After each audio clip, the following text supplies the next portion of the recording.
আসসালামু আলাইকুম। আশা করছি সবাই ভালো আছেন। আজ আপনাদের সাথে শেয়ার করব ময়দা দিয়ে তৈরি করা অনেক দিন সংরক্ষণ করে খেতে পারবেন এমন একটি রেসিপি।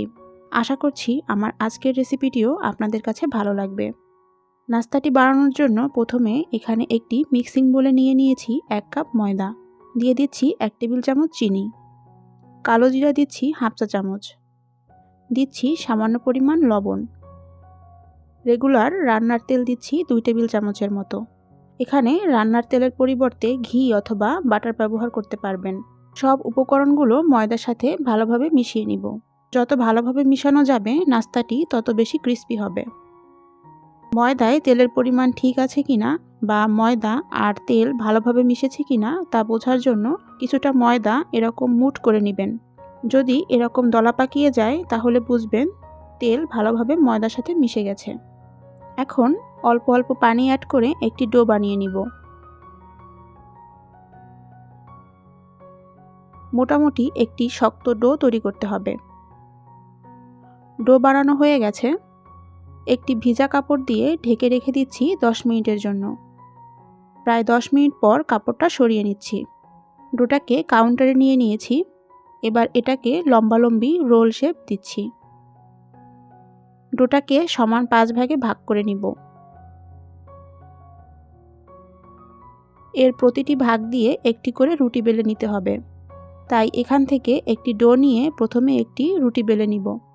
রুটি বেলার জন্য এখানে কোনো ময়দা ব্যবহার করছি না। ডোয়ের মধ্যে তেল থাকায় এটি কাউন্টারে লেগে যাবে না, তাই সহজেই বেলে নেওয়া যাবে। 5টি রুটি প্রায় একই আকারে বেলে নিতে হবে।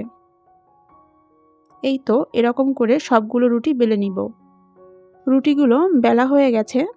প্রথমে এখানে একটি রুটি নিয়ে নিয়েছি আর রুটিটার উপরে হালকা তেল ব্রাশ করে নিচ্ছি। এবার উপর দিয়ে কিছুটা ময়দা ছিটিয়ে দিচ্ছি। উপর দিয়ে আরেকটি রুটি দিয়ে দিচ্ছি। আবারও এই রুটিটির উপরে হালকা তেল ব্রাশ করে দিচ্ছি। আবারও কিছুটা ময়দা ছিটিয়ে দিয়ে একই পদ্ধতিতে উপর দিয়ে আরও একটি রুটি দিয়ে দিব। একই পদ্ধতিতে স্টেপ বাই স্টেপ 5টা রুটি একসাথে করে নিতে হবে। সব রুটিগুলো একত্র করা হয়ে গেলে এটাকে একসাথে বেলে নিতে হবে। যতটা সম্ভব বড় করে এবং পাতলা করে বেলতে হবে। এই তো এরকম যতটা সম্ভব একটি গোল রুটি বেলে নিতে হবে। এই রুটিটাকে একটি ছুরি দিয়ে 4 ভাগে ভাগ করে নিব।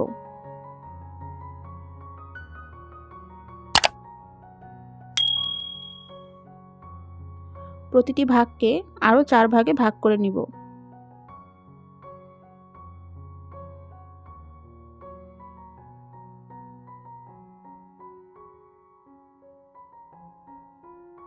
কাটা হয়ে গেছে। এবার প্রতিটা অংশকে ফোল্ড করে নিতে হবে।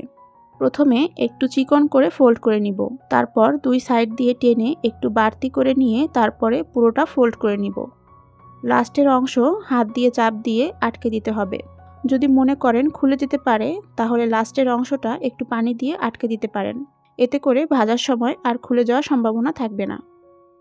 আরও একটি বানিয়ে নিচ্ছি।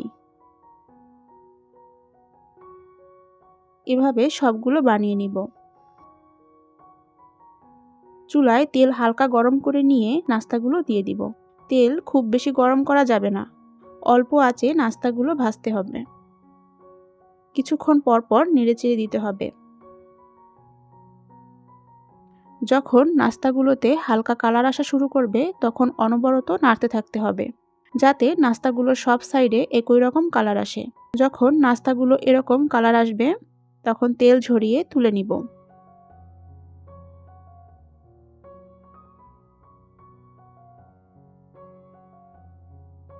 খুব সহজেই তৈরি হয়ে গেল একটি নাস্তা রেসিপি। একটি এয়ারটাইট বক্সে ভরে 15 দিনেরও বেশি সময় সংরক্ষণ করতে পারবেন। আমার তো এই নাস্তাটি গরম গরম চায়ের সাথে খেতে খুব ভালো লাগে। আপনারা চাইলে এই নাস্তাটি চিনির শিরায় ডুবিয়ে তারপর খেতে পারেন। আশা করছি আমার আজকের রেসিপি সবার ভালো লাগবে। নতুন নতুন রেসিপি দেখার আমন্ত্রণ জানিয়ে এখানেই বিদায় নিচ্ছি। আল্লাহ হাফেজ।